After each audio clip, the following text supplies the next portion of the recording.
Assalamualaikum warahmatullahi wabarakatuh. Ya, kembali lagi bersama saya. Pada kesempatan kali ini, Bapak akan menjelaskan tentang teknologi ramah lingkungan. Saya kalian buka bab 10 buku IPA terpadu kelas 9.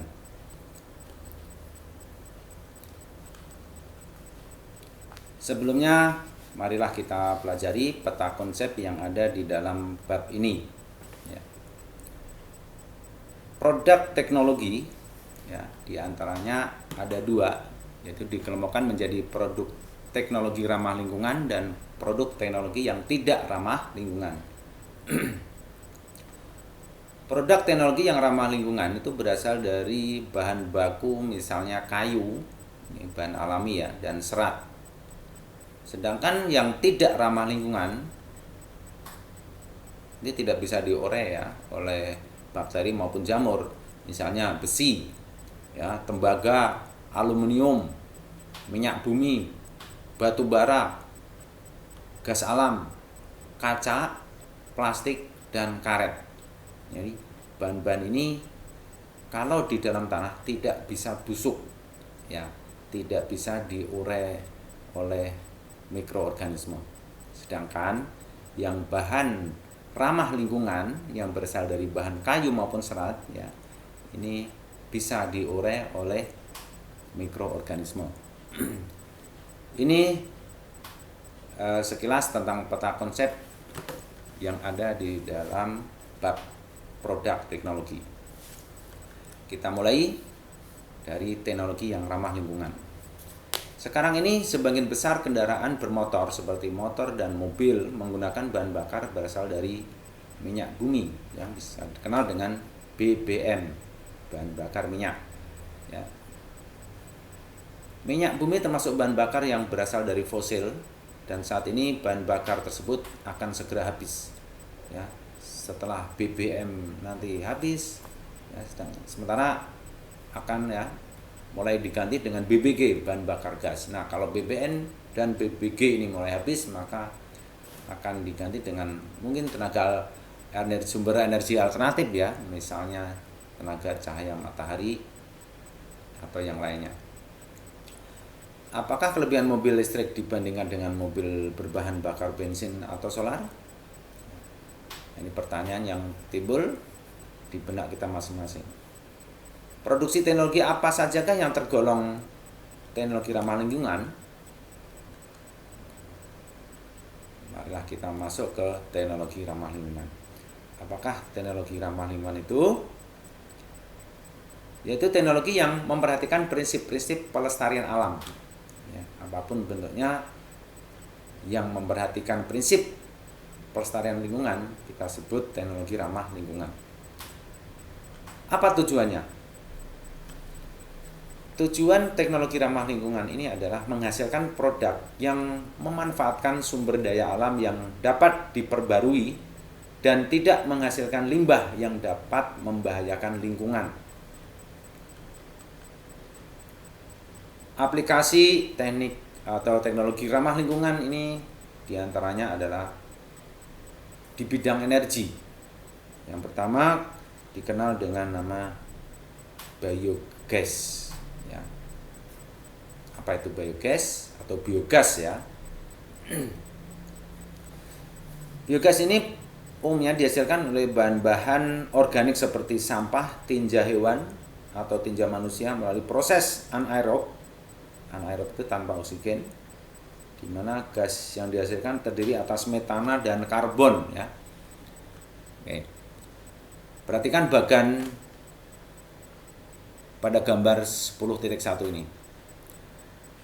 Ada sampah dapur, kotoran hewan, residu, ya sisa-sisa pertanian, misalnya jerami itu ya, daun-daunnya, dan sampah industri.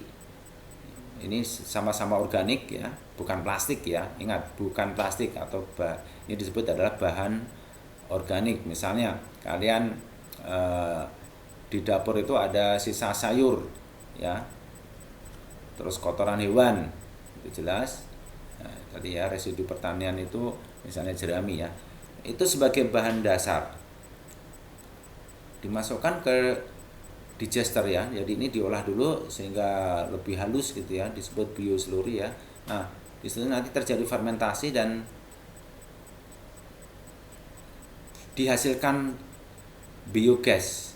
Ya, biogas itu disaring, difilter, digunakan untuk memasak, memanaskan bahan-bahan ya, seperti untuk pemanas dan penerangan, untuk listrik gitu ya. Dan sisa residu biosluri tadi itu digunakan sebagai pupuk organik ya. Pupuk organik ini sangat baik karena berasal dari alam dan kembali ke alam ya. Ini aplikasi teknologi ramah lingkungan yang sangat sederhana. Jadi diagram proses pembuatan biogas sebagai pembangkit energi listrik juga bisa ya. Jadi gasnya digunakan untuk memasak, bisa digunakan untuk menyalakan diesel sehingga diesel tersebut berputar dan menghasilkan listrik. Demikian maksud dari bagian berikut. Berikutnya adalah aplikasi di bidang transportasi. Aplikasi di bidang transportasi antaranya adalah untuk mobil listrik ya, mobil listrik Marlip, mobil tenaga surya, mobil hidrogen, sepeda listrik dan sepeda motor listrik. Di bidang lingkungan, di antaranya adalah penggunaan atau penerapan biopori atau lubang resapan air yang merupakan metode peresapan air hujan ke dalam tanah. Perhatikan bahan ya atau bagian berikut. Biopori memiliki manfaat diantaranya sebagai berikut. Yang satu, menjaga keseimbangan alam, mencegah bau tidak sedap yang ditimbulkan oleh sampah yang basah oleh air. Ketiga, menyimpan air dalam tanah pada musim kemarau dan menyerap air hujan ke dalam tanah sehingga dapat mencegah terjadinya banjir dan kekeringan. Memelihara mikroorganisme seperti cacing tanah ya, dan berbagai hewan-hewan kecil yang lain. Menjaga tanah agar tidak ambles dan retak. Menghambat intrusi air laut. Intrusi air itu masuknya air laut ke dalam daratan sehingga daratan itu airnya menjadi asin ya. Seperti daerah Pejuang Jaya dan sekitarnya ya, itu airnya sudah mulai asin karena ada intrusi air laut. Mengubah sampah organik menjadi kompos. Meningkatkan kesuburan tanah dan menjaga keanekaragaman hayati dalam tanah. Perhatikan gambar bagan biopori berikut. Ini adalah irisan melintang tanah. Jadi gambar yang abu-abu ini adalah tanah. Nah, tanah tersebut dibuat lubang dengan diameter 10-30 cm. Ya, alatnya berupa besi seperti bor ya. Tanah tersebut dibor atau dibuat lubang sedalam 80-100 cm. Nah, lubang tersebut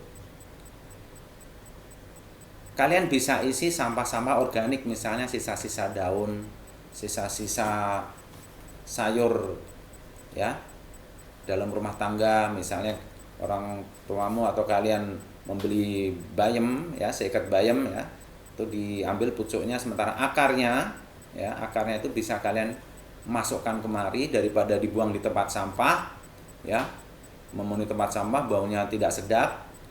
Lebih baik dimasukkan ke dalam lubang biopori ini, dijamin tidak akan bau. Nah, nanti di sini akan ada penutupnya, bisa penutup dari PVC ya, atau bisa ditutup batu bata ya, apa saja yang penting tertutup.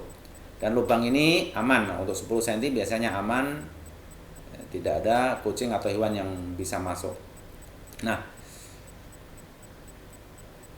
sisa-sisa sampah organik tadi ini akan mengundang berbagai macam mikroorganisme, misalnya orang-orang, cacing tanah, dan hewan-hewan kecil yang lain ya, yang akan memakan sisa-sisa daun atau sampah organik ini. Ya. Hewan-hewan tersebut akan membuat lubang di sekitar pipa biopori ini. Lihat gelombang putih ini. Ini ibaratnya adalah jalan cacing atau jalan orong-orong, ya, yang dibuat oleh hewan-hewan tersebut. Selama kurang lebih 2-3 bulan, ya, kita bisa mengambil hasil sampah organik ini menjadi pupuk kompos. Ya, bisa kita ambil digunakan untuk memupuk tanaman. Lalu kita isi lagi sampah organik dan begitu seterusnya, sehingga sisa-sisa daun, ya, atau ranting-ranting itu bisa kalian masukkan dan tidak memenuhi bak sampah kalian. Nah, jika ada air hujan atau air apapun, ya, nah nanti akan bisa masuk ke tanah ini dan meresap ke sela-sela biopori, ya, sehingga disebut juga ini biopori adalah untuk daerah resapan air. Nah, air yang masuk dalam tanah ini tidak akan membanjiri daerah di bawahnya, sehingga di musim kemarau nanti, ya, tidak akan kekurangan air karena lubang ini akan menyimpan air. Ingat, lubang ini tidak hanya satu, ya, di beberapa tanah yang kosong kurang lebih jarak 50 cm bisa dibuat beberapa lubang biopori. Nah, ini akan kita praktekkan nanti di tempat tinggal masing-masing, ya. Bisa kalian membuat beberapa lubang biopori di mana saja. Nanti akan saya share video cara membuat pipa biopori ini. Ya, cukup mengeluarkan banyak tenaga, ya. Oleh sebab itu sekuatmu saja jika membuat pipa biopori. Teknologi pemurnian air. Teknologi pemurnian air ini bertujuan untuk menghasilkan air yang dapat digunakan sebagai keperluan tertentu, ya. Ya, bisa dilakukan secara fisika, kimia maupun biologis. Secara fisika dapat dilakukan melalui penyaringan, pengendapan atau penyulingan. Ya, yang secara kimia dapat dilakukan melalui pemberian klorin atau penyinaran dengan sinar UV atau ultraviolet. Sementara secara biologis dapat dilakukan dengan cara memberikan karbon aktif ke dalam air yang akan dimurnikan. Salah satu metode pemurnian air adalah proses penyulingan atau distilasi. Nah, pada distilasi terjadi proses perubahan bahan cair menjadi gas melalui pemanasan zat cair, kemudian mendinginkan gas hasil pemanasan. Selanjutnya, mengumpulkan tetesan air yang telah mengembun. Langkah-langkah membuat air murni adalah sebagai berikut. Yang pertama, air dimasukkan ke dalam wadah labu alas bulat, ya. Air dalam wadah dipanaskan sampai mendidih dan suhunya dikontrol. Jangan sampai terlalu tinggi, ya. Lalu uap air yang terbentuk dari air yang telah mendidih dilewatkan ke tabung pendingin yang terhubung dengan tangki air sehingga menghasilkan embun. Perhatikan ini, ya. Ini adalah air, ya. Di bawahnya adalah pembakar bunsen, ini skala laboratorium, ya. Pembakar spiritus dipanaskan sehingga uap air naik. Nah, nanti di sini dilewatkan air pendingin, ya. Kayak sebagai pendingin, ini air pendingin masuk dan air pendingin keluar. Nah, gas yang melewati ini nanti akan mengembun dan menetes ke bawah ini, ya. Berikutnya adalah fitoremediasi, yaitu teknologi penggunaan tumbuhan untuk memindahkan, menghilangkan atau menghancurkan bahan pencemar senyawa organik maupun anorganik berupa polutan atau zat pencemar seperti minyak, pestisida atau logam berat lainnya. Spesies tumbuhan yang dapat digunakan untuk fitoremediasi sebanyak 27 spesies, diantaranya pisang, lotus keladi, cana, ya, dahlia, alamanda, dan tanaman air lainnya. Toilet pengompos merupakan teknologi toilet sederhana yang hemat air tetapi higienis dan tidak menimbulkan bau. Toilet pengompos menghemat penggunaan air bersih sehingga air yang biasanya digunakan untuk menyiram toilet dapat digunakan untuk keperluan lainnya.